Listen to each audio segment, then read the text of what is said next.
Gördüyünüz kimi yerə düşmüş yarpaqları kiçik təsərrüfatda belə də yığıb yandırırıq. Amma ki, belə deyim, məsləhəti hər iki halda düzgündür. Yığıb yandırmaq da düzgündür və torpağa verib, ağacın diblərinə verib saxlamaq da düzgündür.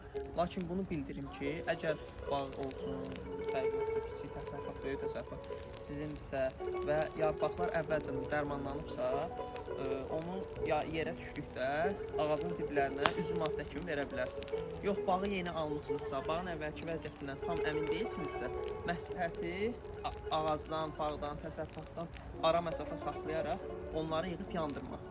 Çünki torpağa verildikdə yarpaqda əvvəlki olan xəstəlik və zərərvericilər atma prosesi baş verə bilər. Bu da sizin məhsullarınıza aşağı düşməsinə gətirib çıxarda bilər. Həmçinin yandıqda küldən ayrılan belə deyək, ümumiyyətlə bu tüstüdür, həm ekologiyaya zərər verir, həm də ki, budaqları stressə sala bilir və bu stres də gələcəkdə əkinlərinizin məhsuldarlığa mənfi təsir edə bilər.